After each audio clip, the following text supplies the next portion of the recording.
अरे मम्मी जी, थोड़ा उम्र के हिसाब से काम किया करो, कहीं कुछ हो गया तो लोग बोलेंगे बहू ने बूढ़ी सास का ध्यान नहीं रखा। बहू, तुम भी थोड़ा कम और धीरे बोला करो, कहीं चिल्लाते हुए कभी कुछ हो गया तो वही लोग बोलेंगे 100 साल की सास भली चंगी बैठी है और बहू बेचारी चलती बनी। वैसे मम्मी जी, दादी बिल्कुल ठीक बोल रही है। हैं? क्या ठीक बोल रही है? वो जो कुछ भी बोले वो सास है, पर तुम क्यों बोल रही हो? बहू होकर सास से जुबान लड़ाओगी क्या? ऐसा बोलते हुए निर्मला को धसका उठ जाता है। खाना मत चिल्ला, तुझे बिना सास और बहू से जुबान लड़ाए बिना शांति नहीं मिलती। अरे माँ, दादी की बात सुन लिया करो, तुम्हारे भले के लिए बोलती है ना। अरे कोई भला नहीं, इन्हें बस मुझे परेशान और शो ऑफ करने का शौक है। हाँ। झूठी। इस परिवार में 3 पीढ़ी की औरतें रहती है, जिनका हर समय कोई ना कोई अलग ड्रामा चलता ही रहता है, जिससे और किसी का पता नहीं, लेकिन सूरज बहुत परेशान रहता है। माँ, पियाली और दादी, आप तीनों के पास एक दूसरे को सास बहू वाले ताने देने के अलावा कुछ काम हो या नहीं, पर मेरे पास जरूर है।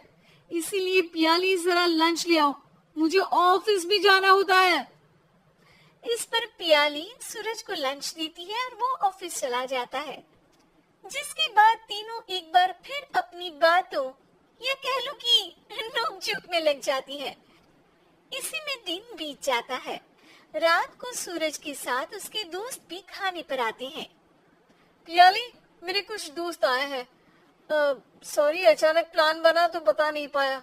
तुम जल्दी से डिनर बना दो ना।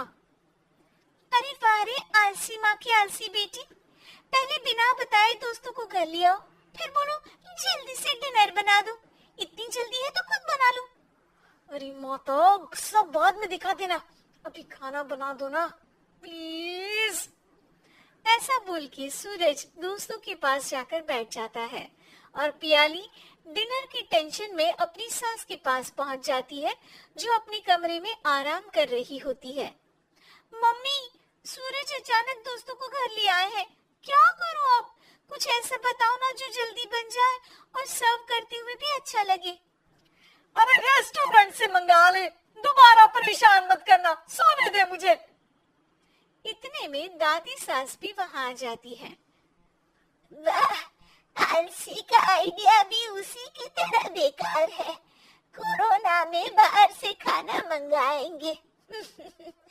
बहू, तुम सो ही जाओ, वही काम अच्छे से कर सकती हो। चल पियाली, मैं बताती हूँ क्या करना है। इस पर दादी सास पियाली के साथ मिलकर सारे मेहमानों के लिए खाना बनाती है, जिससे उन्हें ज्यादा मेहनत भी नहीं करनी पड़ती और सबका पेट भी भर जाता है। दादी के इस आइडिया से पियाली और सूरज बहुत इम्प्रेस हो जाते हैं। दादी, क्या यही खाना आपकी इस उम्र में इतना एक्टिव रहने और एंडलेस लाइफ का राज है? वैसे दादी ने आज तक राज किसी को बताया नहीं। इन्होंने ससुर जी तक को नहीं बताया, तभी तो वो ऊपर पहुंच गया और ये अभी तक यही है।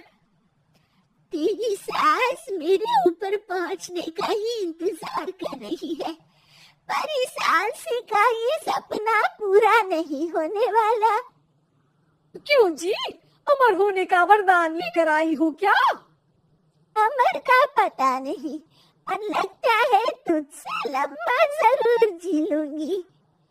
इससे पहले कि दोनों सास बहू में कोई बहस शुरू होती, पियाली बीच में बोल पड़ती है। ठीक है, आप दोनों लड़ क्यों रही है? हम तो चाहते हैं कि आप दोनों हमारे साथ हमेशा रहें।